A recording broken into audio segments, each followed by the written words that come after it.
Hi guys, this is Alea Jen and welcome back to my YouTube channel. So for today's video, maswerte pa rin pala talaga yung mga OFW dito sa Hong Kong. Kasi nga, yung kapatid ko kaninang umaga, nag-message sa akin, voice message. And kakagising ko lang and yun, nabalitaan ko. Meron siyang, hindi ko na lang papangalanan kasi, yung kapatid ko nanonood sa YouTube ko and baka mapunta din yun doon yung babae na yun kasi nga mag-a-apply din siya dito sa Hong Kong. So, kaibigan siya ng kapatid ko. Bali, yung sir ng kapatid ko is anak nung amo niya. So, doon sa bahay na nakatira yung babae na yun, yung katulong is yung parents. Tapos, may isa siyang alaga. Malaki na, binata na. Kapatid yun ng sir ng kapatid ko. Amo niya. So, kapatid yun ng amo niya. So, doon nagtatrabaho yung babae na yun. Bali, yung matanda nga, yung parents yung tinatrabahuan and may isang binata na kasama, anak. So, okay naman yung trabaho niya dati. Nag-chat pa siya sa akin. Sabi niya, pero guys, salbahe yung babae, mata pobre, syempre, mayayaman yung mga yun.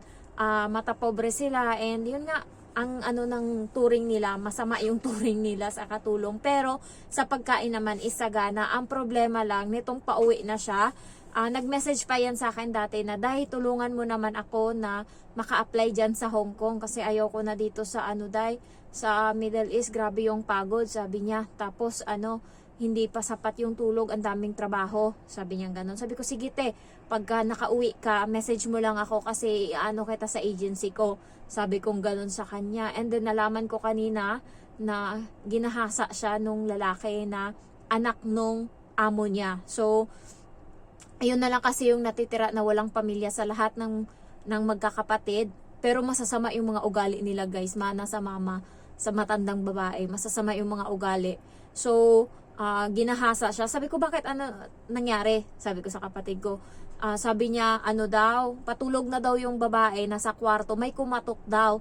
So, binuksan niya, nung pagbukas niya, yung lalaki, tas bigla daw tinulak yung pinto, tas nilak.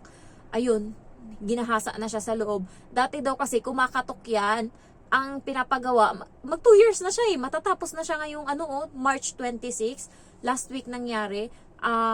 Dati daw, pagka kumakatok yan, magpapaluto ng pagkain, ganyan-ganyan. So, parang siya, na okay naman dati yung trato sa kanya. Tapos nitong matatapos na yung kontrata niya, bigla nang naging salbahe. Tapos ayun, kahit tinutulak niya, malalaking tao yung mga mga Arabo, matatangkad. Yung kapatid ko nga, halos taga dito lang siya ng alaga niya. Alaga niya is binata pa yun, pa lang yung edad, 20, ganyan nakatangkad. So malalaki talaga, pa yun, matanda na yun, mga nasa 25 na yung lalaki na yun.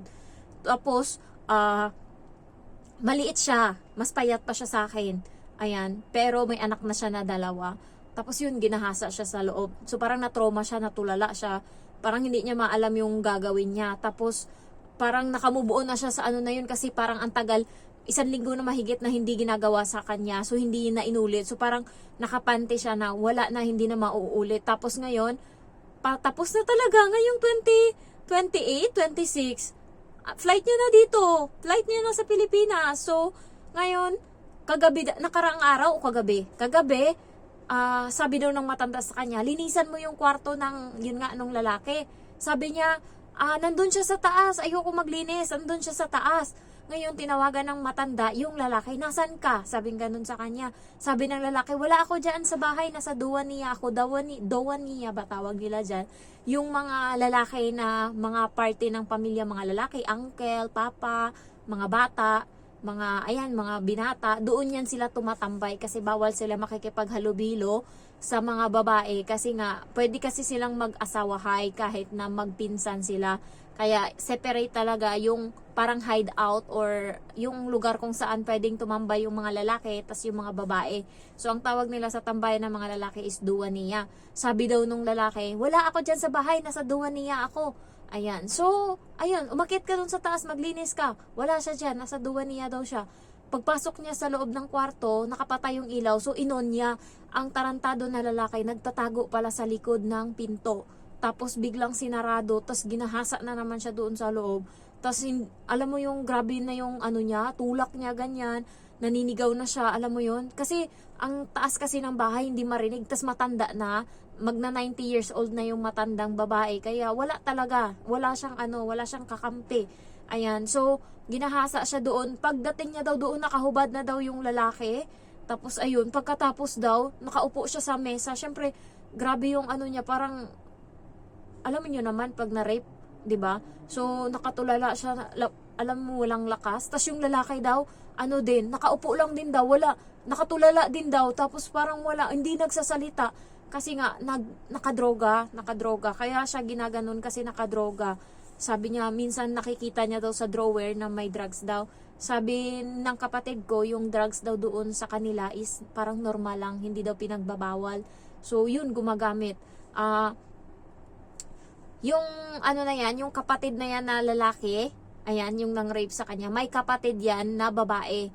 Nandoon yung isang katulong dati na kahit alam ng babae na nanay, kahit alam nung kapatid niya, bali yung amo, na ginagahasa ng anak niya, yung isa ding katulong, wala siyang pakialam. Pinapakonsumo niya yung mga katulong niya doon sa mga anak niya. So, kaya nag-run away yung babae na yun na ginahasa din ng paulit-ulit hanggang sa huli, nahuli siya.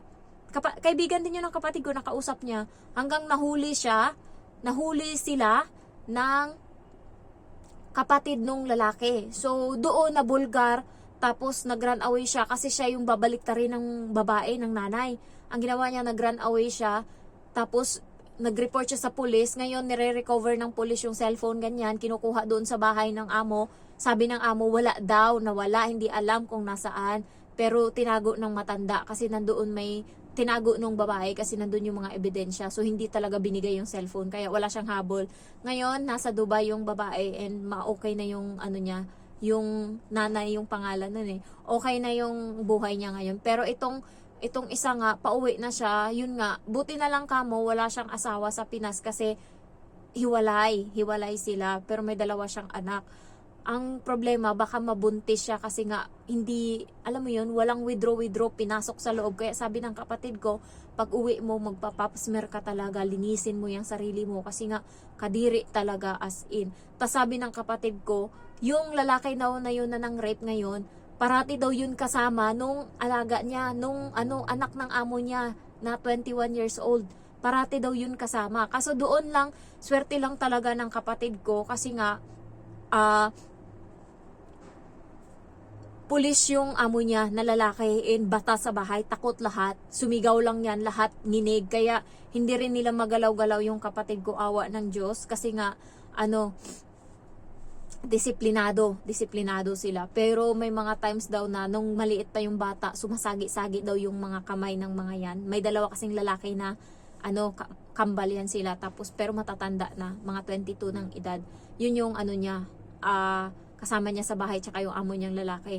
Buti na lang kamo, maprinsipyo yung amo niyang lalaki kasi pulis, kaya natatakot. Kaya kampante ako na makakauwi yung kapatid ko na konting buwan na lang makakauwi na siya. Sana walang mangyaring ganun sa kanya. Nakakatakot kasi sumasama yung alaga niya doon sa isang nang rape na nagmagamit ng shabu. Sumasama daw yun.